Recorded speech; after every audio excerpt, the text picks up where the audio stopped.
Assalamualaikum warahmatullahi wabarakatuh. Izin memperkenalkan diri, nama saya Alfian Ramadan dengan program studi Teknologi Mekanisasi Pertanian. Saya adalah mahasiswa dari Politeknik Pembangunan Pertanian Bogor. Kali ini saya akan membahas mengenai Arduino, UAV, kultivator, dan combine harvester. Yang pertama Arduino. Arduino merupakan perangkat elektronik yang bersifat open source dan sering digunakan untuk merancang dan membuat perangkat elektronik serta software yang mudah untuk digunakan. Arduino ini dirancang sedemikian rupa untuk mempermudah penggunaan perangkat elektronik berbagai bidang. Arduino ini memiliki beberapa komponen penting seperti pin, microcontroller, dan juga konektor. Selain itu, Arduino juga sudah menggunakan bahasa pemrograman Arduino Language yang hampir mirip dengan bahasa pemrograman C++. Biasanya Arduino digunakan untuk mengembangkan beberapa sistem seperti sensor suhu, sensor untuk bidang pertanian, pengendalian peralatan pintar, dan masih banyak lagi. Kelebihan dari Arduino sendiri, harga yang relatif terjangkau, mudah digunakan untuk oleh pemula, ada banyak library yang dapat digunakan untuk memudahkan kita dalam menambah kosakata ataupun pemrograman. Yang keempat, konsumsi daya yang rendah.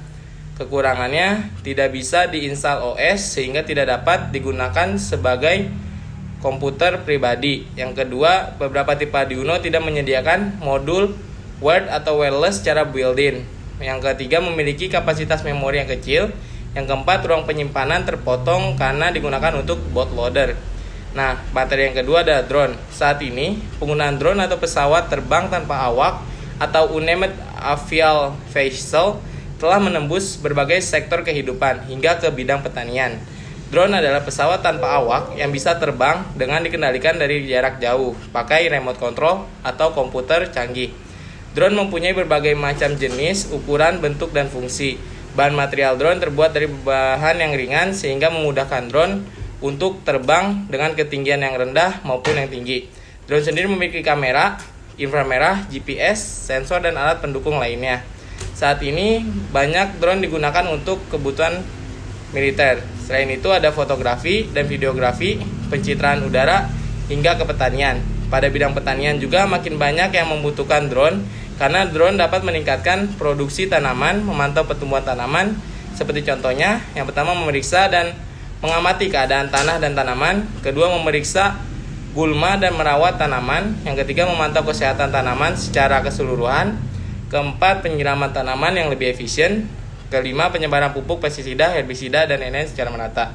Kultivator merupakan salah satu peralatan pertanian yang fungsinya untuk mengolah tanah sekunder. Kinerja peralatan ini dimungkinkan melalui gerigi yang menancap ke lapisan permukaan tanah, yang untuk menggerakkannya bisa menggunakan mesin traktor juga. Desain modern kultivator ini harus dapat menghasilkan produktivitas, efisiensi, dan nilai safety yang tinggi, sehingga dibutuhkan perancangan yang lebih baik. Yang keempat, modern combine harvester adalah satu tipe mesin panen yang meliputi kegiatan pemotong, memegang, merontok, dan membersihkan dilakukan secara sekaligus. Tipe combine harvester berdasarkan cara perontokannya dibagi menjadi dua, di mana ada wall flading, di mana semua hasil potongan jerami dan padi masuk ke dalam bagian perontokan. Yang kedua, tipe wall flading digunakan untuk memanen gandum, kemudian diadaptasi dalam penggunaan padi. Yang kedua ada head feed type combine harvester, di mana mesin panen ini hanya memotong bagian padi pada bagian malingnya saja, lalu dimasukkan ke bagian perontok. Bagian-bagian dari combine harvester ini ada header unit, terdiri atas pengarah dan cutting ataupun cutter tools. Converter unit berfungsi untuk membawa hasil potongan batang padi ke dalam mesin perontok. Komponen perontok berfungsi untuk memisahkan antar butir, gabah, dan malainya. Pemisah dan pembersih berfungsi untuk memisahkan dan membersihkan butiran gabah dengan jerami setelah perontokan. Grain output merupakan tempat keluarnya gabah hasil pembersihan di dalam cleanser dan separator. Mainframe merupakan kerangka utama dari combine harvester, tempat terpasangnya berbagai komponen pada combine harvester tersebut. Yang terakhir ada driving panel, bagian kontrol pengoperasian combine harvester di lahan untuk mengendalikan kecepatan, belok kanan kiri, dan mengatur tinggi rendahnya bagian header unit. Yang terakhir ada engine, merupakan sumber penggerak utama untuk mengoperasikan seluruh komponen-komponen combine harvester, dari mulai menggerakkan transportation unit, header unit, conveyor, thresher unit, dan cleanser and separator. Sensor yang biasa digunakan pada combine harvester sendiri, yang pertama sensor GNS Global Navigation Satellite System adalah salah satu sensor memungkinkan merekam banyak parameter navigasi seperti posisi, kecepatan, waktu, sudut, dan lain-lain. Kamera parameter untuk digunakan untuk melihat kanan kiri angle dari combine harvester tersebut, dan wheel steering memastikan bahwasannya combine harvester tersebut dapat maju dengan lurus.